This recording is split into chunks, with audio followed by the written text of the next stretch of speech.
స్వాధీనం ఉంచుకోండి. మీరే మాట్లాడండి, అభిషేకించుకోండి. దేవా, వినగలే చెవులు, గ్రహించగల హృదయం దేవా నీ ప్రజలకు అనుగ్రహించుకుంటూ రమ్మని యేసు ప్రభువు వారి పరిశుద్ధమైన నామంలో ప్రార్థించి వేడుకొనుచున్నాము తండ్రి.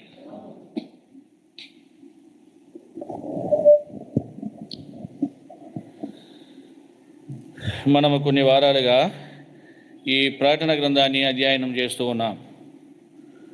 ఈ ప్రకటన గ్రంథము మరి ప్రభువు భక్తుడైన యోహాను పద్మసు ద్వీపంలో వేయబడినప్పుడు యోహాను నిమిత్తమై ఆ పద్మసు ద్వీపానికి ఆయన కూడా వచ్చాడు, పరిచయం చేసుకున్నాడు. నేను మొదటివాడను, కడపటివాడను, ఇదిగో మృతుడనైతేనే కానీ యుగయుగములు జీవించి ఉన్నాను నేనే అని తను తాను యోహానుకు పరిచయం చేసుకుంటూ వచ్చాడు. అప్పటి వరకు యోహాను మనిషి కుమారుడు పోలిన ఒకడు అని ఒక భ్రమలో ఉన్నాడు. వాస్తవానికి ఆయన మనిషి కుమారుడే, కానీ మనిషి కుమారుడు పోలినవాడు, పోలిక లాంటి వాళ్ళు ఉంటారు కదా అని తాను అనుకున్నాడు. అలాంటి పరిస్థితులలో యోహాను ప్రభు ఎప్పుడైతే కుడి చేతినేసి చచ్చిన వాడు ఉన్న యోహాను దగ్గరికి వచ్చి భయపడొద్దు అని పరిచయం చేసుకున్నాడో యోహానికి ధైర్యం వచ్చింది.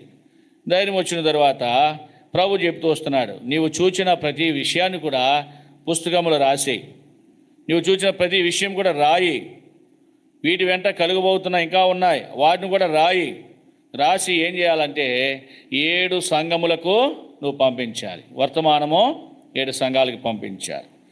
గత వారము మనము చూస్తూ వచ్చాము, 7 నక్షత్రములు ప్రభు కుడి చేతిలో ఉన్నాయి. 7 నక్షత్రములు 7 సంఘములకు దూతలని మనం చెప్పుకుంటూ వచ్చాం. అంటే దూతలు ఆయన చేతిలో ఉన్నారు, ఆయనే నడిపిస్తాడని మనం చెప్పుకుంటూ వచ్చాం. సరే, ఇప్పుడు 7 దీపాలు అంటే 7 సంఘములు అని ప్రభువే చెప్పాడు. 7 అవి ఎలాంటి దీపాలు? అవి 13వ వచనం, తిరగగా 7 సువర్ణ దీపస్తంభములు, బంగారపు దీపస్తంభాలు, బంగారముతో చేయబడిన దీపస్తంభాలు అవి 7 ఉన్నాయి. అంటే బంగారంతో పోల్చినటువంటి బంగారంతో చేయబడిన దీపాలు అవి. మనం చదువుతాం కదా, యోబు గ్రంథము 24వ అధ్యాయము 10వ వచనం అనుకుంటే చదవండి. యోబు గ్రంథం 24:10. ఎంతసేపు చేసిన నేను తప్పు చెప్పినట్టున్నాను, ఒక్క నిమిషం ఆగండి. 10:24 23:10 ఆయన నన్ను శోధించిన తరువాత నేను సువర్ణ వలె కనబడదును. యోబు అంటాడు, నేను ఎలా నడుస్తున్నానో ప్రభువుకు తెలుసు. ఆయన నన్ను శోధిస్తాడు, ఆయన శోధన అయిపోయిన తర్వాత నేను ఎలా కనబడతానో బంగారము. అంటే మనిషి బంగారము, సంఘము బంగారము, సంఘములో ఉన్న మనుషులందరూ కూడా బంగారమే. చదవండి సామెతలు 20:27. సామెతలు 20:27. నరుని ఆత్మ యెహోవా పెట్టిన దీపము. చాలు. నరుని ఆత్మ ఎవరు పెట్టినారు? దేవుడు పెట్టిన దీపం అది. నీ ఆత్మదీపము, ఆత్మదీపము వెలగాలి కానీ ఆరిపోకూడదు. వెలిగినంతసేపు నువ్వు బ్రతుకుతావు, ఆరిపోయిందంటే చచ్చిపోయావు. అందుకే దెస్సలోనికీయులకు రాసిన 1వ పత్రిక 5వ అధ్యాయము 17వ వచనం అనుకుంటా, 17లోను 19లో ఉంటా. చదవండి ఆ మాట. ఆత్మను చదవండి, ఆ మాట తీసి చదవండి, అందరూ చదవండి. ఆత్మను ఆర్పకుడి. ఏం చేయకూడదు? ఆత్మను ఆర్పకూడదు. అది దేవుడు పెట్టినది ఆత్మ, అది దేవుడు పెట్టిన దీపం, అది వెలుగుతూనే ఉండాలి, అది ఆరిపోకూడదు. ఎప్పుడు ఆరిపోతుంది అసలు దీపము? దీపం అనేది ఎప్పుడు ఆరిపోతుంది? ఆ దీపములో ఏమి లేనప్పుడు ఆరిపోతుంది. అదే నేర్చుకుంటాం 25 మత్తయిలో బుద్ధి గల కన్యకులు, బుద్ధి లేని ఆ కన్యకుల కథలో, స్టోరీలో దేవుడు ఉపమానంగా చెప్పాడు. 10 మంది వచ్చారు, 10 మంది దగ్గర దివిటీలు ఉన్నాయి, 10 మంది దగ్గర దివిటీలు ఉన్నాయి, వెలిగించుకోవడానికి 10 మంది దగ్గర అగ్ని ఉంది. కనుక పెండ్లి కుమారుడు ఆలస్యం చేశాడు. 10 మంది కునికి నిద్రించారు. పెండ్లి కుమారుని ఎదుర్కొన్న రండి శబ్దం వినిపించింది. ఆ 10 మంది లేచారు. లేచి దివిటీలు వెలిగించేసరికి 10 మంది దివిటీలు వెలిగాయి. 10 మంది దివిటీలు వెలిగాయి. కానీ దానిలో 5 మంది దివిటీలు వీక్ అయిపోతున్నాయి, ఆరిపోతున్నాయి. వెలిగాయే కానీ ఆరిపోతున్నాయి. కారణం ఏంటంటే దానిలో నూనె లేదు. ఆ దివిటీలో నూనె లేదు. అయితే వీళ్ళు అన్నారు, అమ్మా అయ్యా ఇదిగో మరి మా దివిటీలు ఆరిపోతున్నాయి, కొంచెము మీ నూనెలో కొంచెం మాకు పోయొచ్చు కదా అని అడిగారు. వారేమన్నారు, సహోదర ప్రేమ కలిగి ఉండాలి కదా, సహోదర ప్రేమ ఉండాలని బైబిల్ చెప్తుంది. కానీ అప్పుడు ఉండదు ఇక సహోదరి ప్రేమ. ఇప్పుడు పరలోకంలో కూడా సహోదరి ప్రేమ ఉంటే ఇంకా వాళ్ళు ఉండిపోవాలి నీతో పాటు కూడా. సహోదర ప్రేమ ఎప్పటి వరకు అంటే ప్రభు వచ్చే వరకే. ప్రభు వచ్చే వరకు సహోదర ప్రేమ నిలువరముగా నుండనీడన్నాడు. మరి ఇప్పుడు వాళ్ళు జాలిపడి మరి వాళ్ళు నూనె పోసారంటే ఎల్ల దివిటీలు కూడా ఏమైపోతాయి? సమయం లేదు. పోని ఇద్దామంటే ఏమీ లేదు. ప్రేమ గల వాళ్ళే, వాక్యం పెరిగిన వాళ్ళే, ఇవ్వాలని తెలుసు, ఇవ్వాలంటే ఏమీ లేదు. కేక వినిపించింది, పెండ్లి కుమారుడు వచ్చేస్తున్నాడని. వాళ్ళు అన్నారు, మాకును మీకు నీది చాలదేమో, ఎటు కాకుండా మేము కూడా పాడైపోతాం, మా దివిటీలు కూడా ఆరిపోతాయి, అమ్మవారి దగ్గరికి వెళ్ళి కొనుక్కోండి. దివిటీ అనేది ఎప్పుడు ఆరిపోతుందంటే దానిలో నూనె లేనప్పుడు ఆరిపోతుంది. వెలుగుతుందే కానీ అది నిలబడదు. ఇక్కడ ప్రభు సువర్ణ దీప స్తంభముల మధ్య సంచారం చేస్తున్నాడు. 7 దీపాలు అంటే 7 సంఘములు, 7 సంఘములు ఉన్న మనుషులు. 7 అంటే సంపూర్ణత, అంటే సంపూర్ణమైన సంఘములవి. ఆయన సంపూర్ణుడు, పరిపూర్ణుడు. ఆ పరిపూర్ణుడైన ప్రభువు ఆ సంఘముల మధ్య ఆ దీపాలు వెలుగుతున్నాయి. వాటి మధ్య ఏం చేస్తున్నాడంటే ఆయన సంచారం చేస్తున్నాడు. ఏ దీపాలు అవి? వెలిగే దీపాలు. ఇంతకుముందు చెప్పాను మీకు, ఆరిపోయే దీపాలు కావవి. దేవుడు ఆరిపోయే దీపాల మధ్య సంచారం ఉండదు. ఏ దీపాల మధ్య ఉంటాడు ఆయన? వెలిగే దీపాల మధ్య ఉంటాడు. వెలగాలి. అవి సువర్ణమైన దీపాలు అయి ఉండాలి. చదువుదాము, ఇంకా కొంత లోతుకు పోదాము. అయితే దేవుడు సంఘముల మధ్య ఆయన సంచారము చేస్తున్నాడు. ఈ దీపాలు ఎలా ఉన్నాయి? చక్కగా వెలుగుతున్నాయి, చక్కగా ప్రకాశిస్తున్నాయి అని ఆ సంఘాలను చూసి ప్రభు ఆనందించిన వాడుగా ఉంటున్నాడు. రండి, జకర్యా గ్రంథములో కూడా అట్టి భావాన్ని మనం చూస్తాం.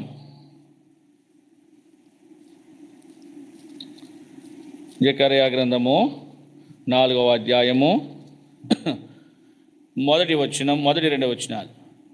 నాతో మాట్లాడుచున్న దూత తిరిగి వచ్చి నిద్రపోయిన యొక్కని లేపినట్టు నన్ను లేపి, నీకు ఏమి కనబడుచున్నదని అడగగా, నేను సువర్ణమయమైన దీపస్తంభమును, దాని మీద ఒక ప్రమిదయును, దీపస్తంభమునకు 7 దీపములను, దీపమునకు 7 గొట్టములను కనబడుచున్నవి. ఇక్కడ జకర్యాను మరి దూత వచ్చి నిద్రపోయిన వాడిని లేపినాడు. నిద్రపోలేదు వాస్తవానికి. అక్కడ ఏమన్నాడు? అక్కడ నిద్రపోయిన ఒకరిని లేపినట్లు, ఏమయ్యా జకర్యా లే అన్నాడు. వాస్తవానికి నిద్రపోవట్లే. అంటే నిద్రపోయిన వాడిని లేపినట్టు అంటే ఇంకా ఇన్ని తెలుసుకోవాల్సిన సంగతులు ఉన్నాయి, ఎరగవలసిన సంగతులు ఉన్నాయి. అందుకే నువ్వు లేవాలి. ఎక్కడ పడితే అక్కడ పడిపోయి ఉండిపోకూడదు. ఒక్కొక్కరు ఎక్కడ కూర్చుంటే అక్కడే కూర్చుండిపోతారు, లేవలేరు కదా. లేవాలి. పాట ఉంటుంది, లేలెమ్మో సోదరుడా నిద్ర నుండి ప్రకటించను యేసు నామమును, సోమరియేలా నిద్రించెదవు, ఇదరను లేపేడు సమయమి. లేలేము సోదరుడా లేవాలా. ఇక్కడ జకర్యా లేపినాడు. రా చూడు, నీకేం కనబడుతుంది? లేవగానే అప్పుడు దాకా కనపడలేదా అంటే అతడు ఇంకా నిద్రపోయిన వాని వల్లే ఉన్నాడు, కానీ ఆ దృశ్యం ఆయన కనపడలేదు. ప్రభుదూత ఎప్పుడైతే జకర్యాని తట్టిందో ఆ జకర్యా ఉలిక్కబడి ఏంటి అని చూశాడో, చూడగానే అడిగినాడంట. ఏమడిగినాడంట? నీకేం కనబడుతుందయ్యా అని అడిగినాడంట. నీకేమీ అతను చెప్తున్నాడు, ఇప్పుడు ఏం కనబడుతుందంట? సువర్ణమయమైన దీపస్తంభం ఒకటి ఉంది, సువర్ణ దీపం ఉంది, దాని మీద ఒక ప్రమిదయును, దీపస్తంభమునకు 7 దీపములు కూడా ఉన్నాయి. ఒకటే దీపస్తంభము, దాని మీద ఎన్ని ఉన్నాయి? అర్థమైంది? ఎంతమంది? ఎన్ని ఉన్నాయి? 7 దీపస్తంభములు ఉన్నాయి. ఆ దీపమునకు 7 గొట్టాలు కూడా ఉన్నాయి. అంతేకాదు మరియు 2 ఒలీవ చెట్లు ఉన్నాయంట. దీపస్తంభానికి ఆవల ఈవల నిలబడి ఉన్నాయంట. అంటే కుడివైపున ఎడవైపున కూడా 2 ఒలీవ చెట్లు ఉన్నాయి. ఈ దృశ్యాలు చూశాడు ఎవరైనా? జకర్యా. ఎప్పుడు చూసినాడు? ప్రభుదూత అతన్ని లేపినప్పుడు. ఏలియా కూడా చూశాడు. ఏలియా లే బద్రి వృక్షం కింద పడుకున్నాడు ఏలియా. లేచాడు. లేవగానే ఆయనకి ఏం కనిపించింది? నిప్పుల మీద కాల్చబడిన రొట్టెలు కనిపించాయి తినడానికి. నీ ప్రయాణానికి సిద్ధమా? నీ శక్తికి మించిన ప్రయాణం నువ్వు చేయాలా? ఆ రొట్టెలు తినాలా? లేవగానే రొట్టెలు కనిపించింది. అవి ఆకలితో ఉన్నాడు అప్పటికే. ప్రభు సహాయం చేయగలడు. జకర్యాకు ప్రభు చూపిస్తున్నాడు, నువ్వు లేగు, చూడు, ఒకటే దీపస్తంభం. ఆ దీపస్తంభం ఏంటి? సువర్ణమయమైన స్తంభం, అంటే బంగారముతో చేయబడిన స్తంభం. ఆ స్తంభము పైన ఒక ప్రమిద ఉంది. ఆ ప్రమిద పైన 7 గొట్టాలు ఉన్నాయి. ఆ గొట్టాల పైన ఏమున్నాయంట? 7 దీపాలు ఉన్నాయంట. ఆ స్తంభం దగ్గరే ఉన్నాయంట 7 దీపాలు. స్తంభం ఒకటే, 7 దీపాలు ఎక్కడ ఉన్నాయి? ఆ స్తంభము పైన కనబడుతున్నాయి. సంపూర్ణమైనవి. అంటే ఆ సువర్ణమైన బంగారమైన స్తంభము ప్రభువే. ఎక్కడున్నాడు? ప్రకటన గ్రంథానికంటే ముందుగానే ప్రవక్తలు రాశారు, ప్రభు అక్కడ ఉన్నాడు. ఆ స్తంభము ప్రభువే. ఆ స్తంభము ప్రభు అక్కడ ఉండగా ఏమైనట? 7 సువర్ణ దీపస్తంభముల మధ్య ఆయన సంచారం చేస్తున్నాడు. ఆయనకి ఈ ప్రక్కన ఆ ప్రక్కన కుడి ఎడమలో ఎవరున్నారంట? 2 ఒలీవ చెట్లు, అంటే 2 బలమైన చెట్లు అక్కడ కనబడుతున్నాయి. ఒలీవ చెట్టు అంటే చాలా బలమైనది, సామాన్యమైన చెట్టు కాదు అది. దాదాపుగా దాని లైఫ్ ఉంటుందంట. ఎంత ఉంటుందంటే 500 సంవత్సరాలు బ్రతుకుతుందంట ఒలీవ చెట్టు. ఎంత? 500 years. మంచి లైఫ్ ఇచ్చే చెట్టు అది. అందుకే జలప్రళయంలో చెట్లన్నీ కూడా చచ్చిపోయి మరలా చిగురించడానికి చాలా టైం పట్టాయి. కానీ ఒలీవ చెట్టు ఏం చేసింది? చెట్లన్నిటికంటే ముందుగా చిగురించింది. అంటే అది జీవం గల చెట్టు అది. అలాంటి ఒలీవ చెట్లు అక్కడ కనబడుతున్నాయి. ఈ ప్రక్కన ఆ ప్రక్కన కనబడుతున్నాయి. అవి 2 మాత్రమే ఉన్నాయి. దీపస్తంభం ఉంది, 7 దీపాలు ఉన్నాయి. ఆ దీపానికి 7 గొట్టాలు ఉన్నాయి. ఒక ప్రతిమ కూడా ఉంది. ఈ విధముగా ఈ దృశ్యాన్ని చూశాడంట. చూసి అడిగినాడంట, అయ్యా మరి ఇదంతా ఏంటంటే? ఆ దూత అడిగినాడంటే, ఏంటో నీకు తెలుసా? అయ్యా నాకేం తెలుస్తుంది అయ్యా, నాకు తెలియదని అన్నాడంట. చదవండి 5వ వచనం. నాతో మాట్లాడుచున్న దూత, ఇదేమిటో నీకు తెలియదా అని నన్ను అడగగా, నేను నా ఏలినవాడా, నాకు తెలియదంటే చెప్పేసినాడు. వాస్తవం చెప్పేసినాడు. కొందరు ఏమీ తెలియకపోయినా కానీ నాకు అన్నీ తెలుసు అంటారు కదా. ఏమీ తెలియకపోయినా కానీ నాకు అన్నీ తెలుసు అంటారు.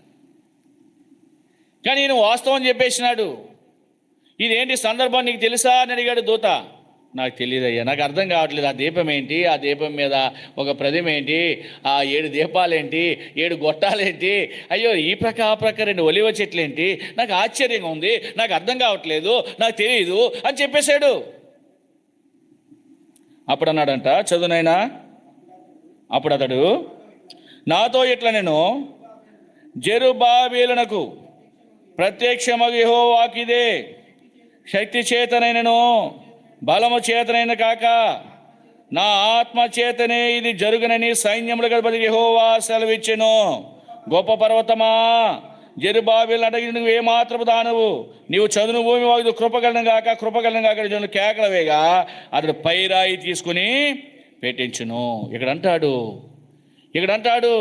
ఏమంటాడంటే, జెరుబ్బాబెలునకు ప్రత్యక్షమగు యెహోవాకు ఇదే శక్తి చేతనైన కానీ బలమ చేతనైన కానీ కాక, శక్తి చేత కాదు, బలము చేత కాదు, దేవుని యొక్క ఆత్మచేత జరిగిందంట కార్యము. దేవుని ఆత్మచేత జరుగుతుంది. ఏ కార్యము? 7 దీప స్తంభముల మధ్య దేవుని యొక్క ఆత్మయే సంచారం చేస్తుంది, ఆత్మయే తిరుగుతుంది. అందుకే సంఘములో ఆరాధన కూడా మీకు చెప్తూ ఉంటాం, ఆరాధన కళ్ళు మూసుకోండి, బయటికి వెళ్ళొద్దని చెప్తూ ఉంటాం. ఎందుకంటే దేవుని ఆత్మ సంచారం ఉంటుంది. మన మానవులము, మనం చూడలేము, ఆయన మన మధ్య ఉన్నాడు, ఆయన మనకు కనిపించడు. ప్రభాత్మ సంచారం మన మధ్య ఉంటుంది, ఆయన చూస్తాడు. ఎందుకు సంచారం చేస్తున్నాడో, నువ్వేం చేస్తున్నావు, నీ తలంపు, నీ నడక, నీ ప్రవర్తన, నీ ప్రతి విషయం కూడా ప్రభు చూస్తున్నాడు. అందుకే ఆరాధన స్థలాన్ని గౌరవించాలా, ఆరాధన స్థలాన్ని ప్రేమించాలా. 26వ కీర్తనలో ఈ యొక్క కీర్తనగాడు రాశాడు, యెహోవా నీ నివాస మందిరమును, నీ తేజో మహిమ నిలుచు స్థలమును నేను ప్రేమిస్తున్నాను అంటాడు. ఆ ప్రేమ ఉండాలా, మందిరం మీద ప్రేమ ఉండాలా, మందిరం మీద శ్రద్ధ ఉండాలా, మందిరం మీద ఆ మొక్కు ఉండాలా. ఎందుకంటే ప్రభు ఉండే స్థలం అది, ప్రభు నివసించే ప్రాంతం అది. సంఘముల మధ్య ప్రభు ఉంటాడు, సంఘముల మధ్య ఆయన సంచారం ఉంటుంది, సంఘముల మధ్య ఆయన చూచేవాడిగా ఉన్నాడు. అందుకే జీవము గల సంఘములో జనులు ఎలాగ ప్రవర్తించాలో ఎరగాలంట, ఇష్టానుసారంగా ఉండడం కాదు. ఇది జీవము గల సంఘం. ఇది నా ఆత్మచేతనే నేను ఈ కార్యం చేస్తున్నాను. ఏంటి ఆ కార్యము? అక్కడ కూడా అర్థం కాలేదు ఆయనకి. 9వ వచనం చదువునైనా, జెరుబ్బాబెలు చేతులు ఈ మందిరపు పునాది వేసి ఉన్నవి, అతని చేతులు ముగించును. అప్పుడు సైన్యములకు అధిపతి యెహోవా నన్ను మీ వద్దకు పంపినాడని నీవు తెలుసుకుందువు. మందిరం గురించి చెప్తున్నాడు ఇక్కడ. జెరుబ్బాబెలు అనే వ్యక్తి వేశాడు, పునాది వేశాడు. మరి సైన్యములకు అధిపతి యెహోవా నన్ను మీ వద్దకు పంపినని ఉన్నాడని నీవు తెలుసుకుంటావు. చదువునండి 10వ వచనం. కార్యములు అల్పములై ఉన్న కాలమున తృణీకరించిన వాడెవడు? లోకమందంతటా సంచారం చే యెహోవా యొక్క 7 నేత్రములు. లోకమందంతటా సంచారము చేయు యెహోవా యొక్క 7 నేత్రాలు. చూడండి, చాలా ఆశ్చర్యంగా ఉంది. చాలు. బంగారపు స్తంభము, ఆ బంగారపు స్తంభము దగ్గర ఏమున్నాయి? పైన 7 సువర్ణ దీప స్తంభాలు ఉన్నాయి, 7 గొట్టాలు ఉన్నాయి దానికి. సరే, బాగానే ఉంది. ఇప్పుడు అక్కడ ఇంకో దృశ్యం కనబడుతుంది. 7 నేత్రాలు. ఎన్ని నేత్రాలంట? నేత్రాల గురించి చెప్పుకున్నాం. 7 నేత్రాలు ఎందుకు? మనకి ఎన్ని నేత్రాలు ఉన్నాయి? 2 నేత్రాలు మాత్రమే ఉన్నాయి. అక్కడ ఎన్ని నేత్రాలు కనబడుతున్నాయి? 7 నేత్రాలు. పాడతాం పాట. ఏ పాట? 7 కన్నులు గలవాడు నేడు నాడు కాపాడు, ఎడతిగా నీ చెడుగుళ్ళు బాపు, రేడుల్లా నేర్పరచువాడు, పాడుడి హల్లెలూయా. 7 కన్నులు దేనికోసమంట? ఇప్పుడే పాడినారు కదయ్యా. దేనికోసం 7 కన్నులు? ఇది చేయాలా? నేడు నాడు కాపాడడానికి. ఈరోజు కాపాడతాడు, రేపు కాపాడతాడు, ఎల్లుండి కాపాడతాడు. మీరు పాడింది చెప్పలేకపోతున్నారు. నేడు నాడు కాపాడు కొరకే 7 నేత్రాలు. 2 నేత్రాలు సరిపోవా? ఆయన ఎన్ని ఆత్మలు? తండ్రి అయిన దేవునికి ఎన్ని ఆత్మలు ఉన్నాయి? తండ్రికి 3 ఆత్మలు. ఎన్ని ఆత్మలు? తండ్రి, కుమార, పరిశుద్ధాత్ముడు. ఇప్పుడు కుమారుడైన యేసుప్రభు వారికి ఎన్ని ఆత్మలు ఉన్నాయి? 7 ఆత్మలు దేవుడిచ్చాడు. అర్థమైందా? 7 ఆత్మలు కలిగిన దైవ కుమారుడైన, అంటే ఒక్కొక్క ఆత్మకు ఒక్కొక్క నేత్రము చెప్పిన 7 నేత్రాలు అవి.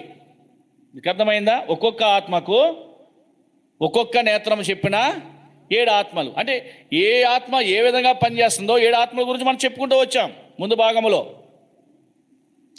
అంటే ఈ 7 నేత్రాలకు ఒక్కొక్క ఆత్మకు ఒక్కొక్క నేత్రము ఇవ్వబడుతూ వచ్చింది. ఆయనకి 2, మనకు మానవులు కనుక 2 నేత్రాలు ఉన్నాయి. ఈ మట్టి దేహం కనుక దేవుడు 2 నేత్రాలు పెట్టినాడు. ఆయనకి 2 నేత్రాలు అవసరం వద్దు.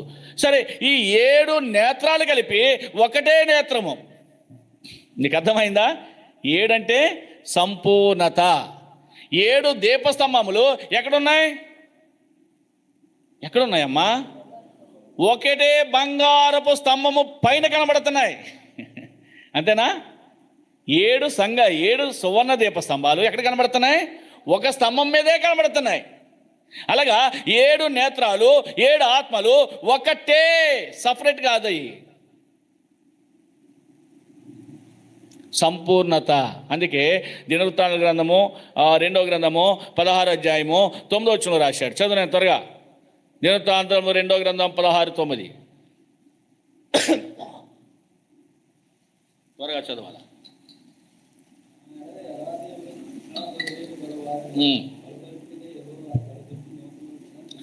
యథార్థ హృదయం గల వారిని బలపరచుటకై యెహోవా కన్ను దృష్టి లోకమంతా చూసే కన్ను నీది ఎక్కడే చూస్తుంది. 2 కళ్ళు. ఇది మట్టి దేహానికి ఇవ్వబడిన కళ్ళు ఇవి.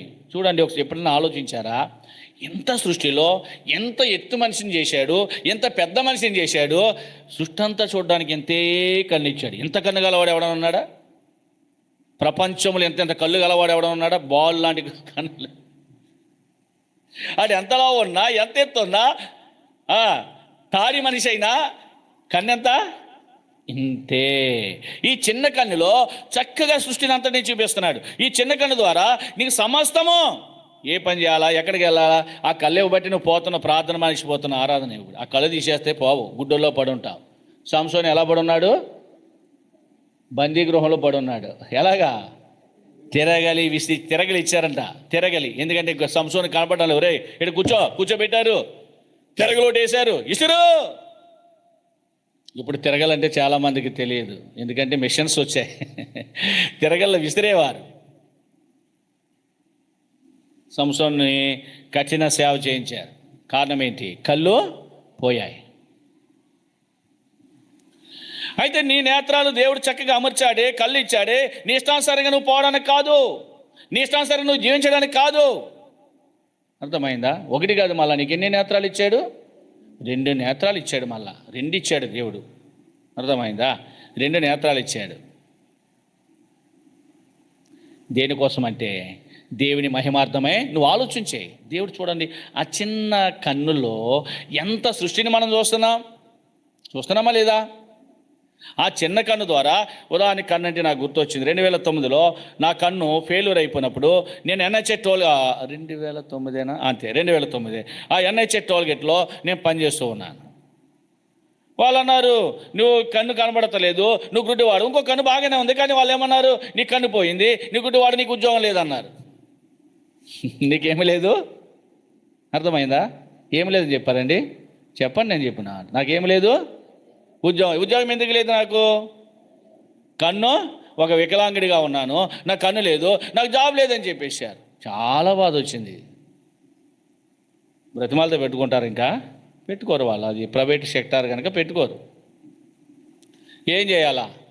చాలా బాధపడ్డాను, ఏడ్చాను. ప్రభు దగ్గర ఒక రాత్రి 45 రోజులు చూపు లేదు, కన్ను లేదు, నాకు కంటిలో చూపు లేదు. కన్నుంది కానీ చూపు లేదు. అది కన్నుంది కానీ 45 రోజుల తర్వాత జీవం గల దేవుని ప్రభువుని అడిగాను, ప్రభువా కన్ను దయచేయి తండ్రి, కన్ను దయచేయి, నాకు ఏ పని వద్దు, నీ సేవలో ఉంటాను, నీ పనే చేస్తాను. ప్రాణం పోయిన ఒక స్టెప్ ముందుకి నీ కొరకే బ్రతుకుతావు. దేవునితో ఆనాడు చేసుకుని వడంబడిక 2009లో అద్భుతంగా దేవుడు తెరిచాడు కన్ను. లోకానికి ఉపయోగపడలేదు, మళ్ళా దేవుడే కనికరించాడు, కళ్ళు ఇచ్చాడు, ఈరోజు మీ మధ్య నిలబెట్టాడు. మీకు అర్థమైందా? దేవుడు 2 కన్నులు ఇచ్చి నిన్ను పోషిస్తే సమస్తము నీకు అనుగ్రహిస్తుంటే నువ్వేం చేస్తున్నావు? దేవునికి అవిధేయతగా జీవిస్తూ ఉన్నావు. 2 నేత్రాలు ఇచ్చాడే, 1 కాదు నీకు, మరలా 2 నేత్రాలు ఇచ్చాడు. అయితే నీ కన్ను అయితే ఎక్కడెక్కడే చూడగలదు. 2 నేత్రాలు ఉన్నా కానీ ఎక్కడెక్కడే. కానీ ఆయన సంపూర్ణమైన నేత్రము ఏం రాశాడు అక్కడ? తన ఎడల యథార్థ హృదయం గల వారిని బలపరచుటకై యెహోవా కన్ను దృష్టి ఎక్కడ చూస్తుందట? వరల్డ్, ప్రపంచం అంతా కూడా చూస్తుంది. ఎంత అద్భుతమైన మాట ఇది. ఒక్క కన్ను, ఆ కన్నులో 7 సంపూర్ణమైన కన్నుగా చేయబడిన ఆ కన్ను, ఆయన ఆత్మ ప్రపంచమంతా చూస్తున్నాడంట ఆయన. అర్థమైందా? మట్టి దేహాలతో కలిగిన మనము, మానవులమైన మనము ఇలాంటి చిన్ని చిన్ని కళ్ళు పెట్టి దేవుడు చూపిస్తుంటే ఆయన నేత్రాలు, కళ్ళు ఇచ్చిన వాని నేత్రాలు ఇంకెంత బాగున్నాయంట. ఆయన నేత్రాలు ఎలాగున్నాయి చెప్పుకున్నాం కదా, అగ్ని జ్వాలల వలె ఉన్నాయి. ఆయన నేత్రాలు ఎలాంటివి, ఆయన కళ్ళు ఎలాంటివి, అగ్ని జ్వాలలు అలా వస్తాయంట. జ్వాల జ్వాల సీసీ కెమెరా కానీ చాలా నీట్గా కనబడుతుంది. కనుక ఈ 7 నేత్రము కలిగిన వాడు ఆయనే. ఇలాంటి 7 నేత్రము కలిగిన దైవ కుమారుడు 7 బంగారపు దీపస్తంభముల మధ్య ఆయన సంచారం చేయడం ప్రారంభించాడు, తిరగడం ప్రారంభించాడు. సరే, ఇదంతా బాగానే ఉంది. ఇంకో డౌట్ అడుగుతున్నాడు, అయ్యా అక్కడ 2 ఒలీవ చెట్లు ఉన్నాయి. ఎక్కడ? ఒక స్తంభం ఉంది కదా, బంగారపు దీపస్తంభం ఉంది.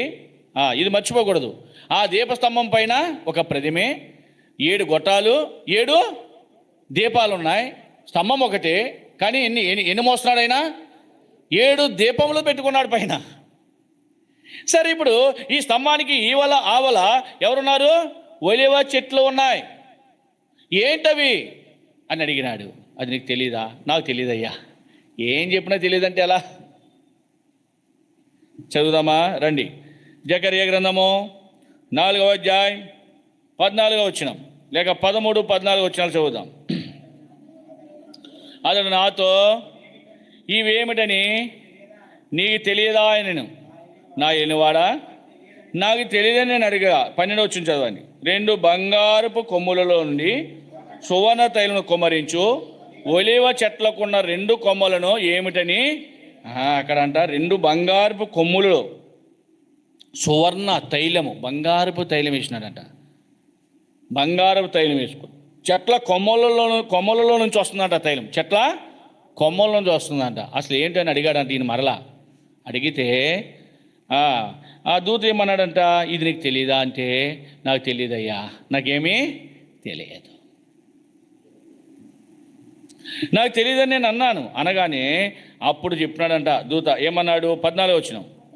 అతడు, వీరిద్దరు సర్వలోక నాథుడగు యెహోవా యొద్ద నిలబడుచు తైలము పోయేవారై ఉన్నారు.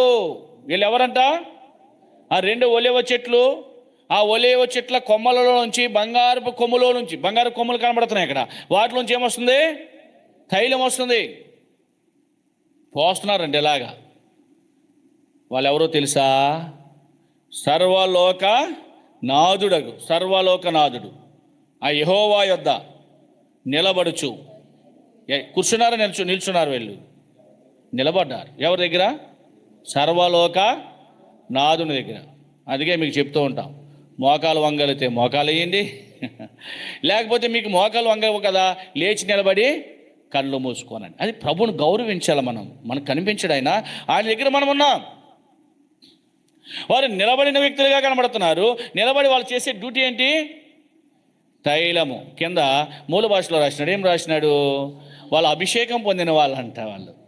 వాళ్ళు ఎవరండి? వాళ్ళు అభిషేకించబడిన వారు, అభిషేకం పొందిన వాళ్ళు మాత్రమే తైలం పోస్తున్నారు. వాస్తవానికి వాళ్ళ పేర్లు ఇక్కడ ప్రస్తావించలేదు, కానీ కొంతమంది బైబిల్ ఎక్కువగా చదివిన వాళ్ళు, బైబిల్ పండితులు, వారి యొక్క దేవుడు వారికి అనుగ్రహించిన దైవజ్ఞానం ద్వారా కొన్ని సందర్భాలు కొంత క్లూ మనకి ఇచ్చారు. ఏంటంటే చదువుదామా రండి. 9వ వచనం, జకర్యా గ్రంథము 3వ అధ్యాయం. ఆ ఇద్దరు ఎవరు? రండి, 9వ వచనం చదవండి. యెహోషువ ఎదుట నేను ఉంచిన రాతిని తేరు చూడడి, ఆ రాతికి 7 నక్షత్రములున్నవి. 7 నేత్రములు, క్షమించి 7 నేత్రములున్నవి. దాని చెక్కడపు పని చేయవాడను నేనే, ఇదే సైన్యములకు అధిపతియగు యెహోవాకు. ఇక్కడ యెహోషువ, ప్రధాన యాజకుడైన యెహోషువ ఎదుట ఏం పెట్టాడంట? ఏం పెట్టాడు? ఒక రాతిని పెట్టాడు. రాతిని తేరి చూడండి.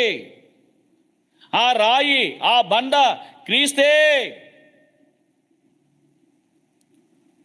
ఆ రాయి ఎవరంటే అండి, మన దానియేలులో చూస్తాము. తర్వాత అది మలచబడిన, చేతి సహాయం లేకుండా తీయబడిన ఆ రాయి ఒకటి వచ్చిందని. అలాగే కొరింథీయులకు రాసిన ఆ 2వ పత్రిక అనుకుంటా, 10వ అధ్యాయం అనుకుంటా, అక్కడ చూస్తాం ఏమని? ఆ బండ 2వ వచనంలో క్రీస్తే, ఆ బండ క్రీస్తే అంటాడు. సరే, ఇక్కడ రాయి ఉంది. ఆ రాయి ఎవరండి? దేవుడే అని చెప్పి అని రాసినాడు కదని మీరు వెళ్ళిపోయి ఓ రాతిని పెట్టుకుని దేవుడు అనకండి. దేవుడి విగ్రహం కాదు. అంటే రాయికి మాదిరి, రాయికి సూచన. రాయి చాలా గట్టిది, చాలా బలమైనది. ఆ బండ క్రీస్తే అంటే బండతో ఆయన పోల్చుకున్నాడు. ఇక్కడ అర్థమైందా? బండతో ఆయన పోల్చుకున్నాడు. ఆ రాతికి ఎన్ని నేత్రాలు ఉన్నాయి? 7 ఆత్మలు ఉన్నాయి, 7 నేత్రాలు ఉన్నాయి. ఆ ఒక్క రాయిలోనే ఉన్నాయి. అది ఎవరి దగ్గర కనబడుతుంది? రాయి యెహోషువ ఎదుట కనబడుతుంది. ఆ రాయి అర్థమవుతుందండి? ఈ రాయి ఎక్కడ కనబడుతుంది? యెహోషువ ఎదుట కనబడుతుంది. అంటే ఈ ప్రధాన యాజకుడైన యెహోషువను మలిన వస్త్రాలు తీసి ఏం చేసినాడంటే అతను అభిషేకించుకున్నాడు. ఆ రాతి దగ్గర నిలబడిన ఈ వ్యక్తి, రాతి ప్రక్క నిలబడిన వ్యక్తి ఏం చేస్తున్నాడంట? తైలము పోయేవాడై ఉన్నాడు. అంటే నూనె పోయేవాడై ఉన్నాడు. అది మొదటిది. అంటే అతను దేన్ని జ్ఞాపకం చేయొచ్చు అంటే యెహోషువ ప్రధాన యాజకుడు ఆధ్యాత్మిక నాయకత్వానికి సూచనగా ఉన్నాడు. అతడు ప్రధాన యాజకుడైన యెహోషువ ఆధ్యాత్మిక నాయకత్వానికి సూచనగా ఉన్నాడు. అందుకే అతనికి డ్యూటీ ఇచ్చాడు దేవుడు. ఎలాంటి డ్యూటీ? తైలమో పోసే డ్యూటీ. తైలం అంటే నూనె. తైలం అంటే ఆ నూనె పోయబడపోతే ఆ దివిటీలో నూనె ఏమైపోతుంది? ఆరిపోతుంది. అది మాత్రం గుర్తుపెట్టుకోవాలి. రెండోది చూద్దాం. 4వ అధ్యాయం జకర్యా గ్రంథము 4వ అధ్యాయం. జకర్యా గ్రంథము 4వ అధ్యాయము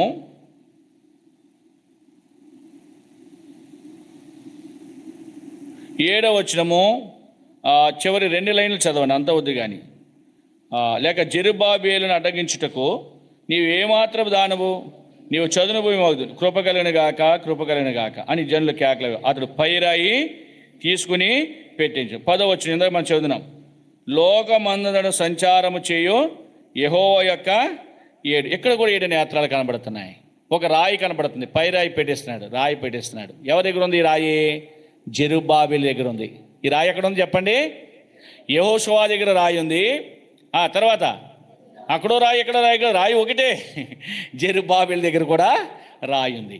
అంటే సర్వలోక నాథుడైన ప్రభువైన యేసుక్రీస్తు ప్రభువారి ఎదుట ఒకళ్ళేమో కుడివైపు నుండి, ఇంకొకడేమో ఎడమవైపు నుండి, వీళ్ళిద్దరు ఏం చేస్తున్నారంట? తైలము పోస్తున్నారు. తైలం అంటే నూనె పోసేటి వారిగా ఉన్నారు. నూనె పోస్తున్నారు. కారణం ఏంటి? ఆ నూనె అక్కడ నుంచి ప్రవహించకపోయి ఉంటే కనుక ఆ ఒత్తి, ఆ దీపము మండదు. పాట ఉంటుంది. దీపము నా తైలమున్నంత కాలం దీపము నందున్న వృత్వత్తి మన్ను ఈ పృథివీలో నా జీవించు కాలం చాటేదాము ప్రభు యేసు నామం. నీలి గగనాన వెలిగే తారాల బోలిలో కానా వెలుగుదం. మధురా స్వరంపో పక్షుల బోలి యేసు నాకే స్తుతి చాటేదం. దీపమున తైలము ఉన్నంత కాలము దీపములో ఉన్న ఒత్తి ఏం చేస్తుంది? మండుతుంది. ఆ తైలమే లేకపోతే అదేం చేయదు? మండదు. ప్రియా సోదరి సోదరుడా, అభిషేకం పొందిన యెహోషువ, అభిషేకం పొందిన జెరుబ్బాబేలు ఆ యొక్క అంటే ఆ దీపస్తంభానికి ఆ ప్రక్కన ఈ ప్రక్కన ఒలీవ మొక్క వలె అంటే బలమైన వ్యక్తులుగా ఉండి వారు ఏం చేస్తున్నారంట? వాళ్ళు బలమైన వ్యక్తులు కాబట్టి నిలబడ్డారు. కాసేపు నిలబడవాయి అంటే నువ్వు నిలబడలేవు. ఓ పోగంట నిలబడతావు, అర్ధగంట నిలబడతావు, గంట నిలబడతావు, లేదా 8 గంటల డ్యూటీలో నిలబడతావు. కానీ తర్వాత నువ్వు కూర్చోవలసిందే. 24 అవర్స్ నువ్వు నిలబడి ఉండలేవు. కానీ వీళ్ళకి ఎంత ఓపిక, ఎంత ఓర్మి, ఎంత సహనం వీళ్ళకుంది. ఈ రోజుకు కూడా సర్వలోక నాథుడగు యెహోవా సన్నిధిలో నిలబడే వారు పనిచేస్తున్నారు. అక్కడ కూర్చుని కాదు. మీకు అర్థమైందా? ఎంత సహనం ఇచ్చినాడు, ఎంత ఓపిక ఇచ్చినాడు. అందుకే వాళ్ళు బలమైన వ్యక్తులు వాళ్ళు. అందుకే ఒలేవో చెట్ల వాళ్ళే పోల్చినాడు, ఒలేవో మొక్కలతో పోల్చినాడు. ఆ శక్తిని ప్రభువే అనుగ్రహించాడు. వారి దగ్గర నుంచి ఏమొస్తుంది? తైలము, నూనె వస్తుంది, నూనె వస్తుంది. ప్రభువు ఆ నూనెని పోస్తున్నాడు. ఆ నూనె లేకపోయి ఉంటే, ఆ నూనె భూమి మీద పడకపోయి ఉంటే, ఈనాడు నీ ఆత్మదీపము ఎప్పుడో ఆరిపోయేది. నీకు అర్థమైందండి? నీ దీపము ఇంకో పాట ఉంటుంది, మంచి దీపాల గురించి మంచి మంచి పాటలు ఉన్నాయి. నీదు దీపము ఇంకా ఇళ్ళలో ఆరిపోవక ముందే నెరిగి, నీదు దీపము ఇంకా ఇళ్ళలో ఆరిపోవక ముందే నెరిగి, సాధువై ప్రార్థించు యేసుని ఆది ప్రేమతో సేవ చేయుము. సాధువై ప్రార్థించు యేసుని ఆది ప్రేమతో సేవ చేయుము. ఆది ప్రేమను విడిచిపెట్టితివా ఓ నాదు ప్రియుడా, మాదిరిగా జీవించమానితివా ఓ నాదు ప్రియుడా. నీదు దీపము ఆరిపోకముందే ఎరుగు, నువ్వు ఎలాగున్నావు, ఎలా జీవిస్తున్నావు. ఈరోజు నువ్వు బ్రతుకుతున్నావంటే సామెతలు 20:27 నరుని ఆత్మ యెహోవా పెట్టిన దీపము. ఈ దీపం ఎక్కడ ఉండాలా? ఎక్కడ ఉండాలా? బంగారపు దీపమై ఉండాలా. అందుకే 23:10 యోబు 23:10 అన్నాడు. యోబు ఏమన్నాడు? నేను నడుచు మార్గం ఆయనకి తెలియను. ఆయన నన్ను శోధించిన తర్వాత, శోధన వచ్చింది, ఆ శోధన పూర్తి అవ్వాలా. శోధించిన తర్వాతనే నేను ఎలా కనబడతాను? బంగారం ఎలా కనబడుతుంది? అగ్నిలో వేసి ఊది ఊది ఊది ఊది ఊది తర్వాత ఎంతో ప్రయాసపడితేనే కానీ బంగారం కనబడదు. అర్థమైందా? యోబు గారు సాక్ష్యం ఇస్తున్నాడు, నన్ను శోధించాలా, నేను బంగారం అయిపోవాలా. బంగారము కానిది బంగారపు దీపస్తంభము మధ్యనే ఉండలేవు. అర్థమైందా? నువ్వేమవ్వాలా? బ్రతికే బంగారము. నీ బ్రతికేమవ్వాలా? నీ జీవితం బంగారం అయిపోవాలా. ఏదో ఊరికినే చెప్తావు బంగారపు తల్లి, బంగారపు కొడుకు అంటావు. ఎందుకు వచ్చి అబద్ధాలు మాట్లాడతావు? వాడు బంగారం ఏంటి, ఆమె బంగారం ఏంటి? నీ జీవితం మారిందా? నువ్వు బంగారం అయ్యావా? దేవునికి ఏం కావాలా? ఈ దేవునికి ఏం తక్కువ? నీ బంగారం కూడా ఎత్తుపోతాడు ఆయన. నువ్వు బంగారం కావాలా? బంగారం అంటే మెరిసేది,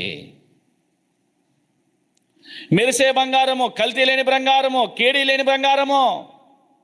అర్థమైందా? బంగారం కావాలా?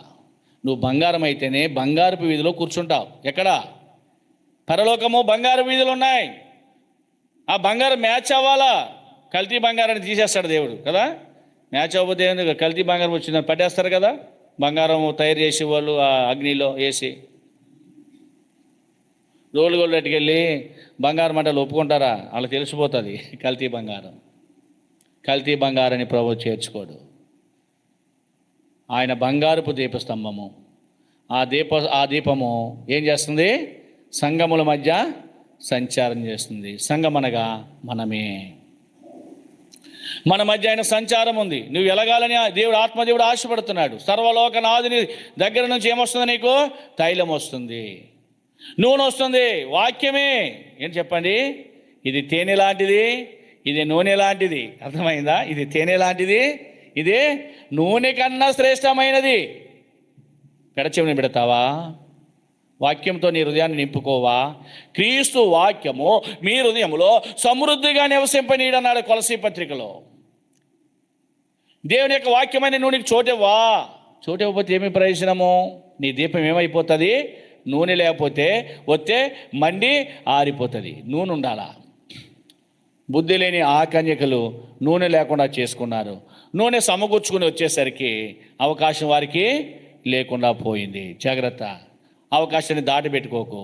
సమయము, అవకాశము, ప్రాణము, ఈ మూడు మరలా వెళ్ళినాయా అంటే తిరిగి మరలా రావు. సమయం ఉండగానే సద్వినియోగం చేసుకో. ప్రభు నీ మధ్య ఉండడానికి ఆయన ఇష్టపడుతున్నాడు. నేను వెలిగించడానికి ఇష్టపడుతున్నాడు. నేను బ్రతికించడానికి ఆయన ఇష్టపడుతున్నాడు. ఆయన మరీ మరీ చెప్తున్నాడు. దెస్సలోనికీయులకు రాసిన పత్రిక 5:17 ఆత్మను ఆర్పొద్దయ్యా, ఆత్మను ఆర్పొద్దు అంటున్నాడు. ఆర్పొద్దు అంటున్నాడు.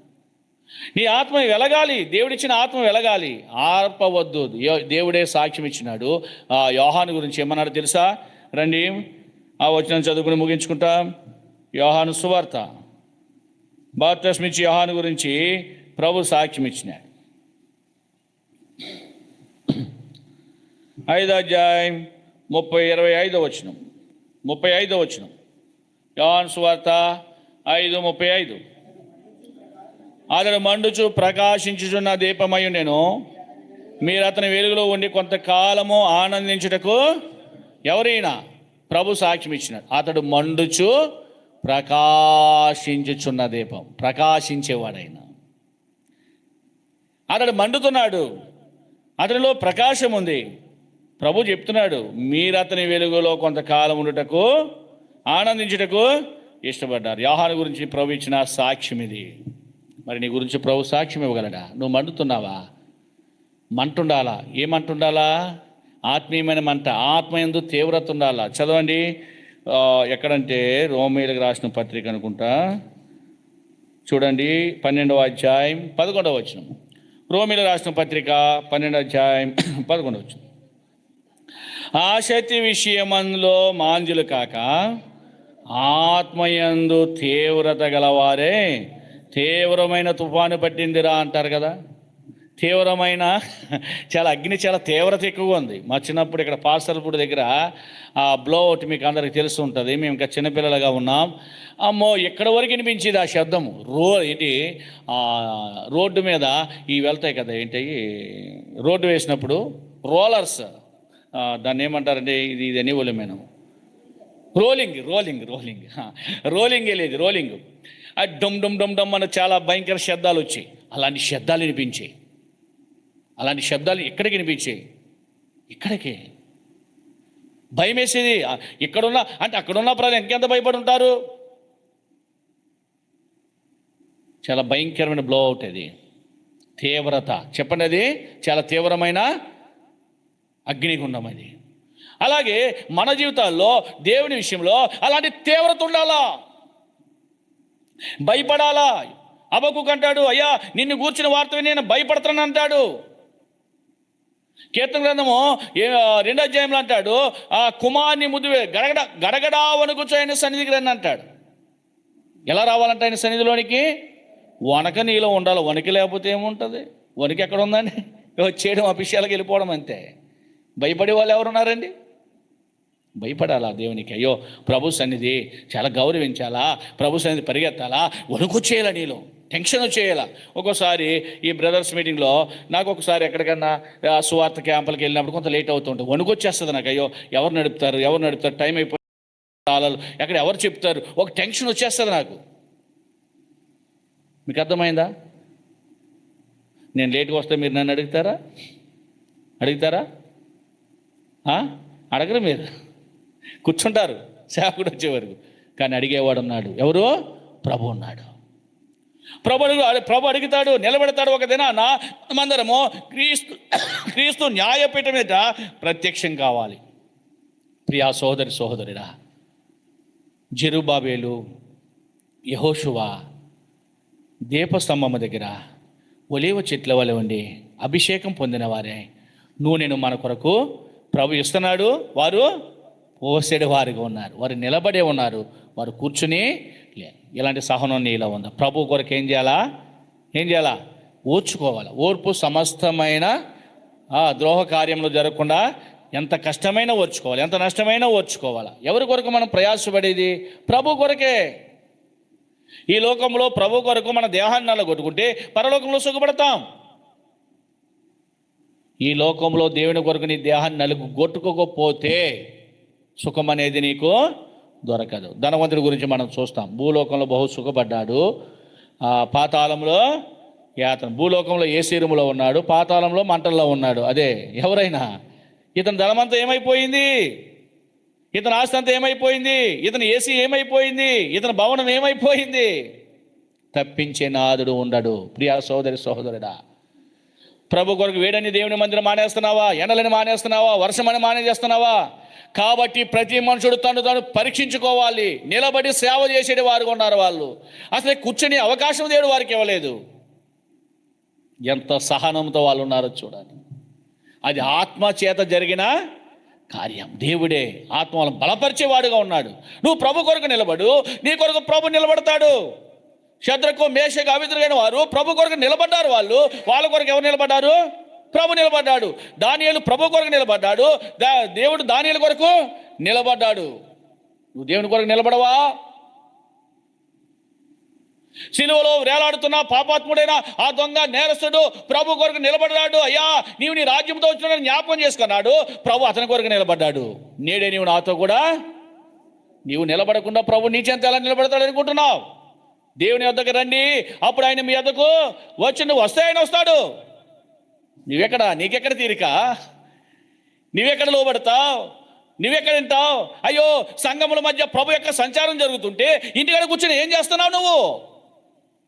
ఆయన తిరుగుతున్నాడు, సంఘములో ఉన్నాడు. ఆయన మనకు కనిపించడు, అదృశ్యుడైన దేవుడైనా. మానవ నేత్రాలతో ప్రభుని మనం చూడలేం. ఆత్మీయమైన నేత్రాలతో రాత్రి కాల సమయం ధ్యానం చేసుకున్నాం కదా మనం. రాత్రినా ఆత్మీయమైన నేత్రాలతో చూశాడు. ఎలీషా దగ్గర ఉన్న పనివాడు అక్కడనే ఉన్నాడు. ప్రభువా, వీడు చూసినట్లు వీడి కళ్ళు తెరువు. చూశాడు. ఏం చూశాడండి? పర్వతం చూశాడు, అగ్ని చూశాడు, రథాలు చూశాడు, గుర్రాలు చూశాడు. ఇంకేంటానికి భయం? అర్థమైందా? ప్రియా సహోదరి సహోదరుడా, పరీక్ష చేసుకో. కాబట్టి ప్రతి మనుషుడు తన్ను తాను ఏమని పరీక్ష చేసుకోవాలంటే, నా మట్టుకు నేను సంఘములో వెలిగే దీపముగా ఉన్నానా లేదా అంతే. లేక ఇంకా ఆరిపోతుందా నా జీవితం? ఓ ఇశ్రాయేలు, నీ భాగ్యం ఎంత గొప్పదన్నాడు బైబిల్లో. ఎక్కడుంది నీ భాగ్యం? ఇశ్రాయేలు ఏమని పిలిచాడు? నీ భాగ్యం ఎంత గొప్పది. ఆ పేరుకి తగ్గట్టే ఆయన భాగ్యవంతుడైపోయాడు. అలాంటి భాగ్యం నీకు కావాలంటే నువ్వేం చేయాలా? నువ్వు వెలిగే దీపంగా ఉన్నావా, ఆరిపోయే దీపంగా ఉన్నావా? ఈనాడు ఆరిపోతున్నావు, ఈనాడు తొలగిపోతున్నావు, ఈనాడు తప్పిపోతున్నావు. భయం లేదు, ఏదో వెళ్ళాలి రావాలి అంతే. అలా ఉండబోకు. ప్రభు మాట్లాడుతున్నాడు, వెలగాలి, నిత్యము వెలగాలి. ఏం చేయాలంటే అండి, ఏం చేయాలా? నిత్యము వెలిగేవాడు. దేవుడు వెలిగే దీపాల మధ్య ఉంటాడు, కానీ ఆరిపోయే దీపాల మధ్య అయినా ఉన్నాడు. నీ జీవితం ఏమై ఉందో నీకు నీవే పరీక్ష చేసుకో. ఇది వేరొకరి కొరకు పరీక్ష చేసేది కాదు. నేను చెప్పేదే నువ్వు పరీక్ష చేసుకునేది కాదు. ఇది 3 కొరింథీ 11:28 ఏమన్నాడు? కాబట్టి ప్రతి మనుషుడు తన్ను తానే నీకు నీవే పరీక్ష చేసుకో. అలాగూ చేసి ఆ రొట్టెని తిని ఆ పాత్రలోనిది సహనం నీలో ఉండాలి. తైలము నీలో నూనె నీలో పోయబడాలి. ఆత్మదీపం వెలగాలి. నిష్టానుసారంగా నువ్వు తిరిగితే ఎలగదు. దేవుని కొరకు మంచి సమర్పణతో, సంఘములో విధేయతతో నువ్వు కూర్చోవాలి. దేవునికి అప్పగించుకోవాలి. యెహోవా ఈరే, దేవుడే. అబ్రహాము జీవితంలో మనం చూస్తే ఇస్సాకును బలి ఇమ్మన్నప్పుడు ఇస్సాకు ఏమన్నా, అబ్రహాం ఏమన్నాడు? ఇస్సాకు అడిగాడు, నాయనా కట్టెలు ఉన్నాయి, నిప్పు ఉంది, గొర్రె ఏదని అడిగాడు. వెంటనే ఆయన ఏం చెప్పాడు సమాధానము? యెహోవా ఈరేరా, దేవుడే చూసుకుంటాడు. అబ్బా, ఎంత అద్భుతమైన మాట. నీకు ఏదైనా సమస్య ఉంటే ప్రభు చూసుకుంటాడు. నువ్వు భౌతిక సంబంధమైన సమస్యల చేత దేవునికి దూరం అయిపోతున్నావు. దేవుడు అంటే నిర్లక్ష్యంతో బ్రతుకుతున్నావు. దేవుడు అంటే నీలో ఆసక్తి లేదు, తీవ్రత లేదు. ఆసక్తి విషయం అందు మాంద్యులుగా ఉండొద్దు. ఆత్మలో ఏముండాలా? తీవ్రత నీలో ఉండాలా. ఆ తీవ్రత నీలో ఉంటే నువ్వేం చేస్తావు? ఏం చేస్తావు? దేవుని కొరకు ఏం చేస్తావు? పరిగెడతావు. వెలిగే దీపంగా ఉంటావు. తీవ్రత నీలో లేకపోతే నీ దీపం ఏమైపోతుంది? ఆరిపోతుంది. ఆరిపోయే దీపం మధ్య ప్రభు ఉండడు, ప్రభు చేర్చుకోడు, ప్రభు రాజ్యం లేదు, పరలోకంలో ఏమాత్రం కూడా నీకు స్థానం లేదు. 7 దీపములు, 7 సంఘములు, సంపూర్ణమైన సంఘం. అది సంపూర్ణుడైన ప్రభు దగ్గర చేర్చబడిన సంఘాలే. ఆ చేర్చబడిన సంఘంలో నీవు నేను కూడా ఉండాలంటే మనకు మనమే పరీక్షించుకుందాం. నా జీవితం ఏమై ఉంది, నేనేమై ఉన్నాను, ఎలా ఉన్నాను, ప్రభుతో ఎలాంటి సంబంధం కలిగి ఉన్నాను, ఎంతో ఆసక్తితో వస్తున్నాను, బుద్ధి లేని ఆకన్యకల వలె నూనె లేకుండా వస్తున్నానేమో. ఇక నుంచి అయినా కానీ ఆ పైనుంచి వచ్చే ఆ పరమాత్మని యొక్క ఆ వాక్యమని నూనెలో నా జీవితాన్ని సరి చేసుకుని ప్రభు కొరకు బ్రతికితానని తీర్మానంతో ప్రభు బల దగ్గర రా. తీర్మానం లేకుండా బలలో చేవేకు. మా అన్నగారు తీర్మానం చేసుకున్నాడు, చావైనా బ్రతికైనా దేవుని కొరకే నేను బ్రతుకుతాను. ఆదివారం మానేసి ఎక్కడికి పోనన్నాడు. ఆదివారం మిస్ అయిపోయాడు. ఆదివారం ఏమైపోయాడు? ఎవరితో తీర్మానం నీది? నాతోనా? తీర్మానం ఎవరితో తీర్మానం చేసుకుంటున్నారు మీరు? ప్రభుతో. ఎలాంటి వ్యక్తి అయినా? సర్వలోకనాథుడైనా అలాంటి వ్యక్తితో తీర్మానం చేసుకుని తీర్మానాన్ని ఏం చేస్తున్నావు? తప్పిపోయావు. దావీదులో ఉన్న నీతి అదండి.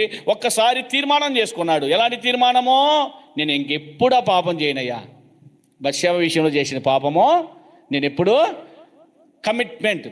దావీదు ఒక్కసారి తీర్మానం చేసుకున్నాడు. మరణకాలం సమీపించిన ఒక అందమైన అమ్మాయి వచ్చి పక్కలో పండుకున్నా దానిని దావీదు కూడలేదని స్పష్టంగా రాయించాడు దేవుడు, ఆత్మదేవుడు. తీర్మానం అది. అందుకే దావీదు డే బై డే అంటే దినదినం వర్ధిల్లాడు. నీ జీవితంలో వర్ధిల్లాలంటే నీ తీర్మానం ఏమై ఉండాలా? అది స్థిరమైనదై ఉండాలా. అర్థమైందా?